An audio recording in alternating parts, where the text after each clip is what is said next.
Message आला आहे यावेळी लवकरच पेन्शन ही खात्यात जमा होणार आहे, तसा मेसेज सुद्धा आज सकाळी आलेला आहे।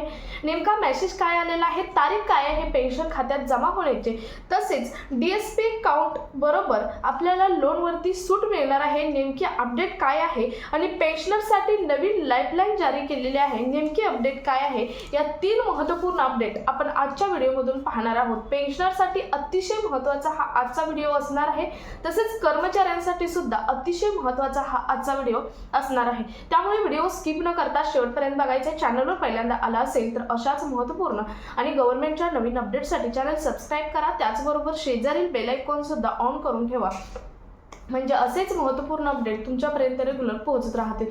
तर नमस्कार, मी पूनम आणि तुम्ही पाहत आहात पुन्हा एक नवीन अपडेट। एक 3 ते 4 पत्राचं लेटर जारी झालेलं आहे, या लेटरमध्ये अतिशय महत्त्वाच्या या 3 अपडेट सांगितलेल्या आहेत, नेमक्या काय आहेत तेच आपण डिटेलमध्ये पाहणार आहोत।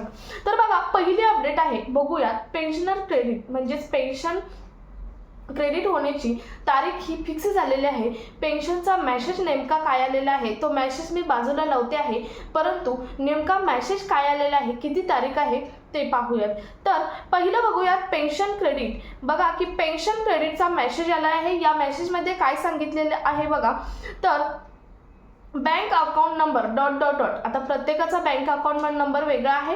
Bank account number ... is being credited with on amount as and RS, म्हणजे तुम्हाला जेवढी पेन्शन येते तेवढी ते अमाऊंट तिथे सांगितलेले आहे। Towards monthly pension will be credited on account, म्हणजे pension will be credited on, कधी अकाउंटमध्ये पेन्शन तुमच्या जमा होणार, तर 30 जानेवारी 2026ला तुमची पेन्शन आहे ती खात्यामध्ये जमा होणार आहे। म्हणजे तुम्हाला समजलं असेल की पेन्शनचा जो मेसेज आहे तो काय नेमका आलेला आहे आणि पेन्शन किती तारखेला तुमच्या खात्यामध्ये जमा होणार आहे। 30 जानेवारी 2026 ही तारीख आहे, तुमच्या खात्यामध्ये पेन्शन ही जमा होणार आहे। रिगार्डिंग स्पर्शमधून एक मेल सुद्धा आलेला आहे। या मेलमध्ये महत्त्वाचं म्हणजे खूप महत्त्वाचे अपडेट दिलेले आहेत। मेलमध्ये सर्व दिलेलं आहे, काय तर आपली बेसिक पेन्शन किती आहे, त्या मेलमध्ये आपली बेसिक पेन्शन किती आहे हे सुद्धा दिलेलं आहे। तसेच DA/DR 58% पकडून तुमची एकूण टोटल पेन्शन या हिशोबाने किती होते हे सुद्धा तिथे दिलेलं आहे। त्यानंतर कम्युटेशन रिकव्हरी किती आहे, म्हणजे सर्व कट करून कम्युटेशन रिकव्हरी किती मिळणार तुम्हाला हे सुद्धा तिथे दिलेले आहे। आपले नेक्स्ट ड्यू डेट कधी आहे, नेक्स्ट ड्यू कधी आहे हे सुद्धा त्या मेलमध्ये दिलेलं आहे। जर आपण ओल्ड पेन्शनर्स आहात तर 20% पेन्शन लागू झाली आहे का नाही हे सुद्धा त्या मेलमध्ये देण्यात आलेले आहे। म्हणजे यावेळी आलेला मेल हा मेसेज सुद्धा आलेला आहे, टेक्स्ट मेसेज सुद्धा पेन्शनधारकांना आणि मेल सुद्धा आलेला आहे।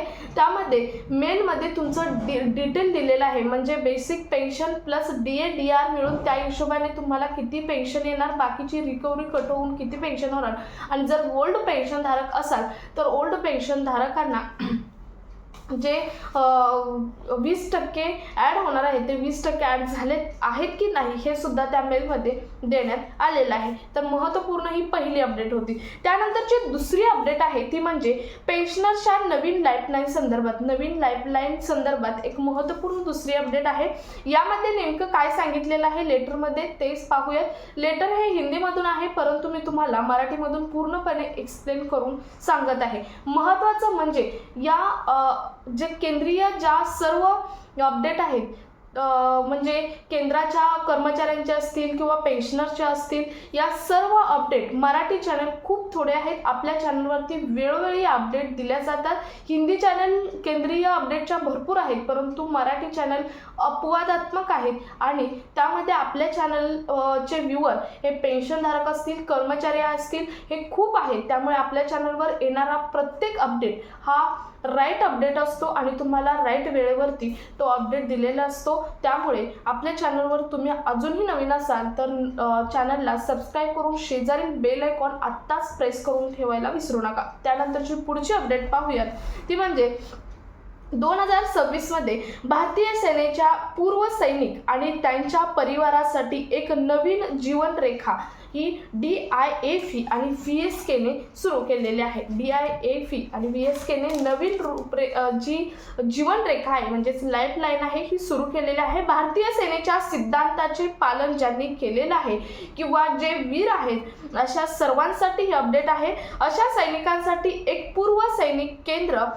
खोललेले आहे. म्हणजेच पूर्व सैनिक केंद्र असे सैनिक जे रिटायर झालेले आहेत, जे पेन्शनर्स आहेत, अशा सर्व सैनिकांसाठी एक पूर्व सैनिक केंद्र खोललेलं आहे आणि हे पूर्णपणे व्यवस्थित झालेलं आहे. म्हणजे आतापर्यंत याची काही कार्यवाही चालू होती, परंतु आता ते पूर्ण फायनल व्यवस्थित झालेलं आहे आणि म्हणूनच हे लेटर काढण्यात आलेलं आहे. या व्यवस्थेचे नाव आहे, तुम्ही आता मागं बघितलं असेल, VSK आणि दुसरं नाव आहे ते म्हणजे DIAV. आता VSK म्हणजे काय तर वीरांगण सेवा केंद्र. वीरांगण सेवा केंद्र याचा असा अर्थ होतो मराठीतून. यातून आपल्यासोबत जोडले आहेत ते म्हणजे सेना अभिलेख कार्यालय. सेना अभिलेख कार्यालय जोडलेलं आहे तुमच्याबरोबर या समितीमधून. तसेच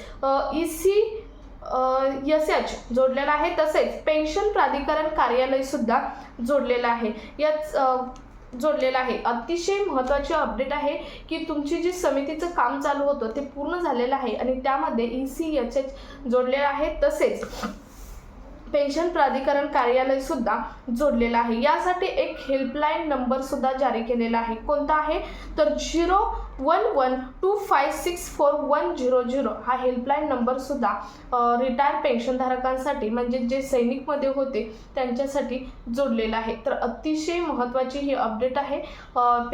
जे रिटायर्ड सैनिक आहेत, पेन्शनधारक आहेत यांच्यासाठीची ही लाईफलाईन संदर्भातील जी अपडेट आहे ती अपडेट आपण आत्ता पाहिलेली आहे. आपण पुन्हा इन्क्वायरी करू शकतो. मी आत्ता तुम्हाला जो नंबर सांगितला 01125644100 या नंबरवरती तुम्ही कॉल करून तुमची पुढची सुद्धा इन्क्वायरी करू शकता. आपल्यापर्यंत जेवढं आपण अपडेट आलेलं आहे ते आपण आत्ता सांगितलेलं आहे. त्यानंतर केंद्रीय कर्मचाऱ्यांसाठी अतिशय महत्त्वाची अपडेट आहे. मी तुम्हाला पहिल्यांदाच सांगितलं होतं की हा व्हिडिओ केंद्रीय कर्मचारी आणि पेन्शनधारकांसाठी अतिशय महत्त्वाचा ठरणार आहे. आपण पेन्शनधारकांच्या दोन्ही अपडेट पाहिलेले आहेत. पुढची अपडेट पाहूयात. केंद्रीय कर्मचाऱ्यांसाठी नेमकी काय अपडेट आहे. अतिशय महत्त्वाची अपडेट आहे.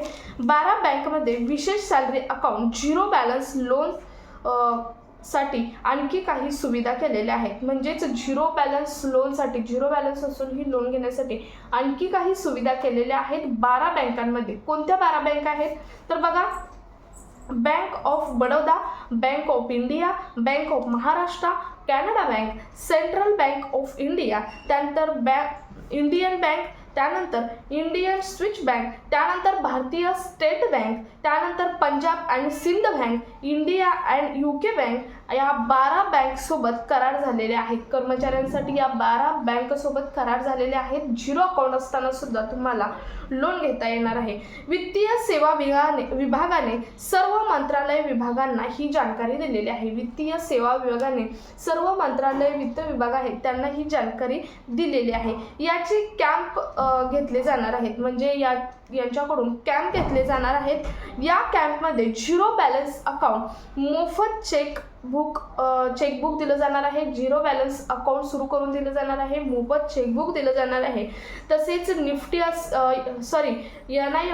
म्हणजेच असेल, तसेच UPI असेल, तसेच होम लोन असेल, एज्युकेशन लोन असेल, पर्सनल लोन असेल आणि 1.5 करोड पर्यंत व्यक्तिगत दुर्घटना विमा, तसेच 2 करोडपर्यंत हवाई विमा, तसेच 20 लाखपर्यंत टर्म इन्शुरन्स, तसेच कर्मचारी आणि परिवारांसाठी स्वस्त विमा आणि बाकीचं प्रोसेसिंगसुद्धा चार्जेस झिरो ठेवण्यात येणार आहेत. यामध्ये सूट दिली जाणार आहे.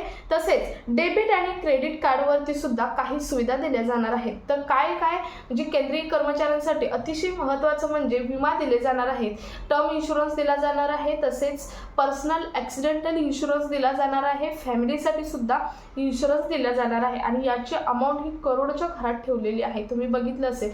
शिवाय झिरो अकाउंट तुम्हाला चालू करून दिलं जाणार आहे. UPIच्या सर्व सुविधा मोफत करून या दिल्या जाणार आहेत. हे लेटर 16 जानेवारी 2026ला वित्त मंत्रालयाकडून जारी झालेलं लेटर आहे. तर अतिशय महत्त्वाची कर्मचाऱ्यांसाठी अपडेट होती.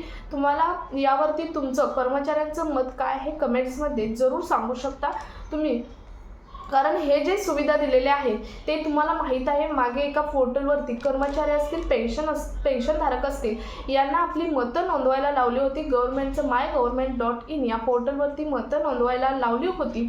ज्या तुमच्या समस्या आहेत त्या नोंदवायला लावल्या होत्या. त्यावेळी आपल्या चॅनलवर आपण व्हिडिओ पोस्ट केलाच होता. त्यावेळी बऱ्याच जणांनी त्यांच्या ज्या सुविधा पाहिजेत किंवा त्यांचं काय म्हणणं आहे हे नोंदवलं होतं आणि त्याच्याच अनुसरून ही जे लेटर आहे ते लेटर जारी केलेलं आहे आणि इतक्या साऱ्या सुविधा या कर्मचाऱ्यांना मिळणार आहेत. सो तुमचं यावरती काय मत आहे डिटेलमध्ये तुम्ही कमेंटमध्ये सांगू शकता. शिवाय पेन्शनधारक जर हे व्हिडिओ पाहत असतील तर वरच्या 2 अपडेट पेन्शनधारकांबद्दल काय सांगतात हे सुद्धा तुम्ही कमेंटमध्ये नक्की नोंदवू शकता. हा व्हिडिओ जास्तीत जास्त कर्मचारी पेन्शनधारक यांच्यापर्यंत शेअर करा. भेटूयात पुढच्या एका नवीन अपडेटसोबत. तोपर्यंत धन्यवाद.